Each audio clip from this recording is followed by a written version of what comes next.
Hello, good evening. YouTube channel birds for SSC पर आप सभी का स्वागत है। तो आज हम किस टॉपिक पर बात करेंगे? एसएससी सीएचएसएल 2021 के जो एग्ज़ाम हैं वो मई में होने वाले हैं और उनका नोटिफिकेशन भी रिलीज हो गया है, तो उसके फॉर्म फिल होने भी स्टार्ट हो गए हैं। तो उसकी स्ट्रेटजी के बारे में बात करेंगे। अगर मई में हमारा एग्ज़ाम हो जाए तो किस हिसाब से हमको पढ़ना है, क्या क्या हमें रूटीन फॉलो करना है, कौन कौन से सब्जेक्ट पर कितना ध्यान देना है, उस बारे में हम आज डिटेल में इस वीडियो में बात करेंगे। ठीक है, तो सबसे पहले पैटर्न समझ लेते हैं कि सीएचएसएल का पैटर्न क्या है।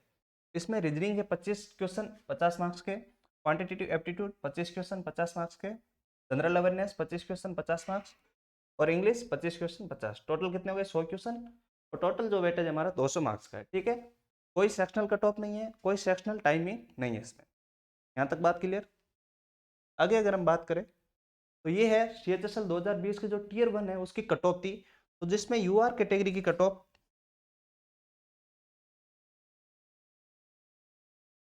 ये है यूआर कैटेगरी की कट ऑफ और इसमें इतने कैंडिडेट्स को पास किया। ये एससी की, ST, OBC, EWS, ESM, OH, VH और एचएच और वीएच। ठीक है, ये इंडिविजुअल कट ऑफ थी कैटेगरी वाइज। इसके बाद क्या होगा? टीयर 2 होगा। वो क्या, एक डिस्क्रिप्टिव पेपर होता है, उसमें ऐसे लेटर, प्रेसिस और एप्लीकेशन, इन चार में से कोई दो टॉपिक पूछे जाते हैं। उसकी एक अलग कट ऑफ आती है। उसके बाद टाइपिंग होती है, फिर टाइपिंग का रिजल्ट, फिर डीवी और फिर आपका फाइनल रिजल्ट आता है। यहाँ तक बात क्लियर। इसमें अगर हम बात करें कि पोस्ट क्या क्या होती है, एलडीसी की होती है, डीईओ की होती है, पीएएसए पोस्टल असिस्टेंट और सॉर्टिंग असिस्टेंट, ये सारी 1900 2400 ग्रेड पे की पोस्ट होती है और डीईओ में एक 2800 ग्रेड पे की पोस्ट भी होती है। यहाँ तक बात क्लियर। ठीक है, ये हो गया हमारे पास पोस्ट के बारे में क्या डिटेल है।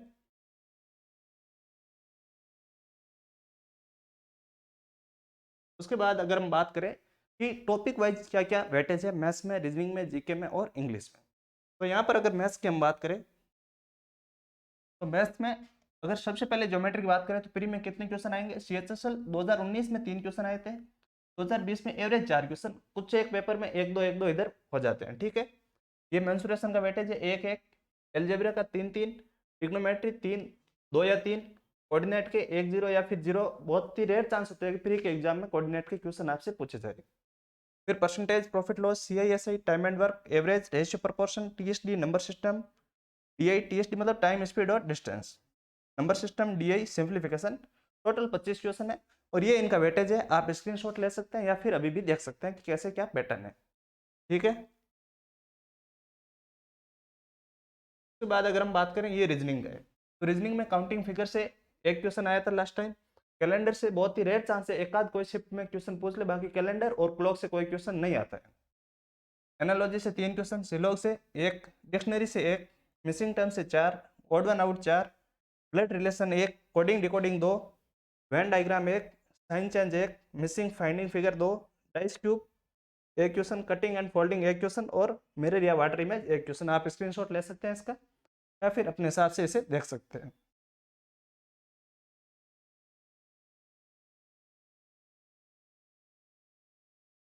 एक मिनट।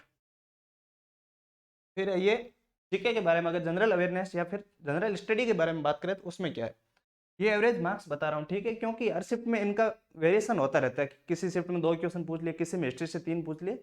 ये कोई फिक्स पैटर्न नहीं है, एसएससी इसके बारे में अलग से कोई नोटिस नहीं देती है। ठीक है, तो अपने हिसाब से वो कुछ भी किसी भी शिफ्ट में हो सकता है कि एक पर्टिकुलर शिफ्ट में आपको हिस्ट्री के 5 से 7 क्वेश्चन भी पूछ सकते हैं, हो सकता है एक भी क्वेश्चन नहीं पूछे। तो इस हिसाब से सभी शिफ्ट का एवरेज लिया है मैंने। हिस्ट्री की अगर बात करें तो हिस्ट्री में, एक मिनट, हिस्ट्री में एवरेज 7 नंबर के क्वेश्चन पूछे जा सकते हैं, मतलब 3 से 4 क्वेश्चन आपको लगभग हर शिफ्ट में मिल जाएंगे। पॉलिटी की अगर बात करें तो 2 से 3, 1 से 2 क्वेश्चन पॉलिटी में, ज्योग्राफी में 2 से 3 क्वेश्चन ज्योग्राफी में, इकोनॉमिक्स, फिजिक्स, बायोलॉजी, केमिस्ट्री और करंट अफेयर्स। करंट अफेयर्स की अगर बात करें तो इसका अच्छा वेटेज होता है, हर शिफ्ट में आपको 5 से 6 क्वेश्चन मिल सकते हैं। ठीक है, तो सबसे ज्यादा फोकस अगर आपको करना है तो किस पर करना है? करंट अफेयर्स पर। आर्ट एंड कल्चर के भी 2 क्वेश्चन मिल जाएंगे, बुक्स एंड ऑथर्स, ये भी लगभग लगभग अगर हम देखें तो एक तरीके से करंट का ही पार्ट होता है, क्योंकि जो लेटेस्ट बुक्स होती है उनके बारे में आपसे इस बारे में पूछा जाता है। और कंप्यूटर आईटी और स्टैटिक जीके। स्टैटिक जीके की अगर बात करें, जैसे किसी नेशनल पार्क के बारे में पूछ लिया, कोई भी माउंटेन के बारे में पूछ लिया इस हिसाब से। यहाँ तक बात क्लियर।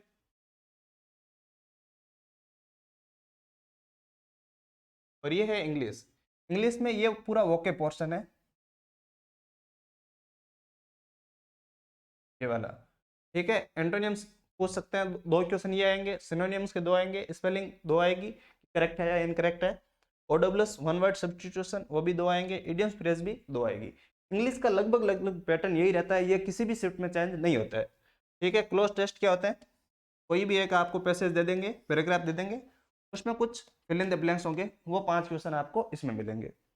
फिर फिल इन द ब्लैंक्स कोई भी सेंटेंस में दे देंगे, वो 2 क्वेश्चन मिलेंगे, 4 क्वेश्चन आपको एरर के मिलेंगे। ये हो सकता है कि वेरी कर जाए, जैसे यहाँ पर 3 आ गए, यहाँ पर भी 3 आ गए। फिर पैराजंबल, पैराजंबल में क्या होता है कि 4 अलग अलग सेंटेंस देते हैं, फिर उनको एक ही ऑर्डर में अरेंज करना होता है, तो वो पैराजंबल है। वो क्वेश्चन आपके पास 2 आएंगे, एक क्वेश्चन आएगा आपके पास वॉइस का, एक्टिव पैसिव का एक, और एक आएगा आपके पास, ये वॉइस गलत है, डायरेक्ट इनडायरेक्ट का, मतलब नरेशन का एक क्वेश्चन आपको वहां मिल जाएगा। यहाँ तक बात क्लियर। ये हो गया सब सब्जेक्ट का हमारे पास पैटर्न। अब इनकी तैयारी आपको कैसे करनी है, कौन से टॉपिक पे क्या जोर देना है, वो मैं इस वीडियो में बात करूंगा। सबसे पहले अगर हम बात करें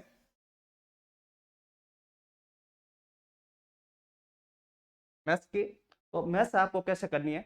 अगर आपके पास टाइम है, अगर आप कोचिंग करना चाहते हैं या फिर ऑनलाइन कोई कोर्स परचेज करना चाहते हैं तो वो कर सकते हैं, उससे आपको थोड़ा बहुत गाइडेंस मिलेगा। और टाइम भी लिमिटेड है, अब आपके पास लगभग लगभग देखें तो 4 से 5 महीने हैं, तो आपको बहुत ही कम टाइम मिल रहा है। एक आप अपना कोई भी एक मॉक दीजिए सीएचएसएल का, जिसमें फुल टेस्ट हो, प्रीवियस ईयर हो, अगर उसमें आपका स्कोर बन रहा है 80 से 100 के बीच, तो आप सेल्फ पिक कर सकते हैं। ठीक है, लेकिन अगर इससे कम स्कोर बन रहा है तो मेरा यही मानना है कि आप एक बार कोचिंग जरूर ले लें, जिससे आपको कम टाइम में आप सिलेबस को कवर कर पाओ। ठीक है, अगर आप कोचिंग कर रहे हो तो वहां तो आपको पूरा सिलेबस करवा लेंगे, अगर आप सेल्फ कर रहे हो यूट्यूब वगैरह से, तो ये सारे टॉपिक्स आपको यूट्यूब पे कहीं ना कहीं मिल जाएंगे। यूट्यूब पे लगभग फ्री फ्री सब टीचर्स ने, सब फैकल्टी ने पढ़ा रखा है, बस आपको कंटेंट अलग से ढूंढना है कि कौन से क्वेश्चन की प्रैक्टिस करूं। तो उसके लिए आप कोई भी एक टेस्ट सीरीज ले सकते हैं, या फिर प्रीवियस ईयर की बुक आती है, जैसे किरण पब्लिकेशन की आती है, राकेश यादव सर की भी एक बुक आती है, तो उससे आप क्या कर सकते हैं, उन सारे चैप्टर की प्रैक्टिस कर सकते हो। अब कैसे करनी है, सबसे ज़्यादा फोकस आपको एडवांस में देना होगा। एडवांस के टॉपिक है 4, तो ये सिर्फ, हाँ, ये 4 टॉपिक है, ट्रिग्नोमेट्री, अलजेब्रा, मेंसुरेशन और कोऑर्डिनेट, ये 5 टॉपिक। तो इन पर आपको बहुत ही ज़्यादा फोकस देना है, क्योंकि इनका वेटेज भी अगर आप देखो तो काफ़ी ज़्यादा है, 3 3 6 3 9 10, 10 से 11 क्वेश्चन 25 में से सिर्फ इन 5 टॉपिक से आते हैं। प्रीम में कोऑर्डिनेट के क्वेश्चन कम आते हैं। ठीक है, तो जब आप एक बार अपना सिलेबस कंप्लीट करते हो, और जब भी सिलेबस कंप्लीट कर रहे हो आप, तो साथ साथ में आपको वीक में 1 या 2 मॉक जरूर देने हैं, जिससे आपको आइडिया लग पाए कि आपकी प्रैक्टिस सही चल रही है नहीं चल रही है, आप किस लेवल पर स्टे कर रहे हो। यहाँ तक बात क्लियर। जब आपका सिलेबस कंप्लीट हो जाए तो उसके बाद पर डे के 1 मॉक देना है, और लगभग सिलेबस अगर आपकी स्पीड अच्छी रही तो आप कवर कर सकते हो, एग्जाम से 15 दिन पहले तक आप कवर कर सकते हो, 15 से 25 दिन के बीच में। ठीक है, तो उसके बाद आपको क्या करना है, रेगुलर मॉक देना है, पर डे आपको 1 मॉक देना है, फिर उसका एनालिसिस करना है कि आप कहाँ गलती कर रहे हो, कहाँ आपकी स्पीड स्लो है, तो उस हिसाब से आपको प्रैक्टिस करनी है, उस टॉपिक पे ज़्यादा जोर देना है कि कौन से टॉपिक में मेरे नंबर कम आ रहे हैं। और ये सारे टॉपिक्स भी आप सिलेबस से कवर करो, और उसके बाद उनका क्या करो, मॉक दो। यहाँ तक बात क्लियर। यही सेम पैटर्न आपको रीजनिंग के साथ रखना है, कोई भी एक बुक से आप सिलेबस कंप्लीट कर सकते हो, प्रीवियस ईयर की बुक होनी चाहिए, किरण पब्लिकेशन या फिर राकेश यादव सर की रीजनिंग की भी एक बुक्स आती है, तो उसमें क्या है कि चैप्टर वाइज है, एक बार आप चैप्टर वाइज खत्म कर लो तो फिर मॉक के फॉर्म में भी आपको जो प्रीवियस ईयर में सेट पूछे गए तो उनके अकॉर्डिंग आप क्या करोगे, मॉक लगाओगे। ठीक है, 25-25 क्वेश्चन के सेट। या फिर अगर आपको और ही स्पीड बढ़ानी है तो सीपीओ का जो एग्जाम होता है उसमें क्या आते हैं, 50 क्वेश्चन आते हैं, तो उससे थोड़ी बहुत स्पीड आपकी बढ़ेगी अगर आप 50 क्वेश्चन का एक सेट लगाओगे। ठीक है, यहाँ तक बात क्लियर होगी। फिर ये हिस्ट्री पॉलिटी, इन पे भी एक बुक आती है किरण की, वन लाइनर अप्रोच।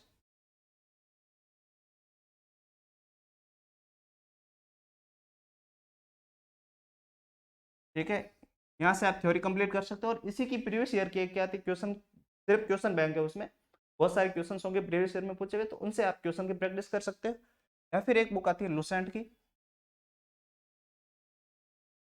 ठीक है, तो इस लुसेंट की बुक से भी आप अपना सिलेबस कवर कर सकते हो। एक बार तो थ्योरी की बुक, और उसके बाद क्वेश्चंस, उसमें एक क्वेश्चंस की अलग बुक आती है, वहां से आपको क्या करनी है, उनकी प्रैक्टिस करनी है कि अगर एग्जाम में किस पैटर्न से ये क्वेश्चन पूछा जाएगा। और मेन जो इसमें इंपॉर्टेंट रोल है वो किसका, करंट अफेयर्स का है। तो करंट अफेयर्स के साथ आपको रेगुलरली अपडेट रहना पड़ेगा। जैसे कोई भी एक वीडियो देख लो आप पर डे की, जैसे 15 से 20 मिनट की, इससे ज़्यादा टाइम नहीं देना आपको करंट पर डे 15 से 20 मिनट, ज़्यादा से ज़्यादा आप 30 मिनट दीजिए। उसके अलग से नोट्स बने ताकि आप बाद में उसे रिवाइज करवा सको, या फिर आप प्रिंट निकाल सकते हो उनकी पीडीएफ की। तो उनसे क्या होगा कि आप वापस जब भी रिवीजन करो तो पीडीएफ से आसानी होगी अगर प्रिंट निकाल रखा है आपने। ये था जीके में। और अगर इंग्लिश की बात करूं, इंग्लिश का एसएससी के एग्जाम में काफी बड़ा रोल है। जैसे ये सीएचएस हो गया, अगर हम सीजीएल की बात करें तो मेंस में भी 200 नंबर की इंग्लिश आती है, और अगर सीपीओ की बात करें तो वहां पर भी आपको 200 नंबर की इंग्लिश दिखेगी। यहाँ तक बात क्लियर। तो इसको कैसे कवर करना है, एक बार तो आप अगर कोचिंग कर रहे हो तो वहां आपको मटेरियल मिल जाएगा। अगर नहीं कर रहे हो तो एक नीतू सिंह की बुक आती है, नीतू सिंह मैम, नीतू मैम है, एडी कैंपस बुक आती है, तो उससे आप एक बार थ्योरी कंप्लीट करिए। और इसी के अंदर जो पीछे की साइड में यहाँ पर सारी ओकेब गिवन है उस बुक में, वहां से आप क्या कर सकते हो, ओकेब कवर कर सकते हो। जब एक बार आपका सिलेबस कंप्लीट हो जाए, सिलेबस लगभग इसको 2 से ढाई महीने में आप कंप्लीट कर सकते हो, लगभग 2 महीने मान लो। इंग्लिश बहुत ही छोटी है अगर एक बार हम थ्योरी की बात करें, क्योंकि प्रैक्टिस में हमें टाइम लगता है। थ्योरी आप 2 महीने में आराम से कंप्लीट कर सकते हो। उसके बाद क्या करना होगा, एक एमबी पब्लिकेशन की प्रीवियस ईयर की बुक आती है, ठीक है, उसमें क्या है, लगभग 196 सेट होंगे, कितने, 196, जो पहले के एग्जाम में पूछे गए, जैसे सीजीएल प्री हो गया, सीजीएल मेन, सीपीओ, सीएचएसएल, उन सारे सेट की आपको प्रैक्टिस करनी है कि उनको मॉक फॉर्म में आपको देना है। फिर उस सेट के पीछे कुछ वोकेब होगी, ठीक है, वो नोट डाउन करनी है आपको, और कौन कौन से उसमें रूल यूज हुए उनके बारे में आपको इसमें सोचना होगा या फिर उनकी प्रैक्टिस करनी होगी। इंग्लिश के लिए मैंने डिटेल स्ट्रेटेजी भी अपनी बता रखी है, मैं वो लिंक डिस्क्रिप्शन बॉक्स में आपको दे दूंगा, तो वहां से भी आप देख के पूरी डिटेल स्ट्रेटेजी देख सकते हो कि कैसे इंग्लिश को पढ़ना है, क्योंकि इंग्लिश और मैथ्स का सीजीएल, सीएचएसएल, सीपीओ इनमें काफी अच्छा रोल होता है। यहाँ तक बात क्लियर, तो उसका लिंक मैं डिस्क्रिप्शन बॉक्स में दे दूंगा, तो वहां से इसकी प्रैक्टिस कर सकते हो। तो आज की इस वीडियो में इतना ही।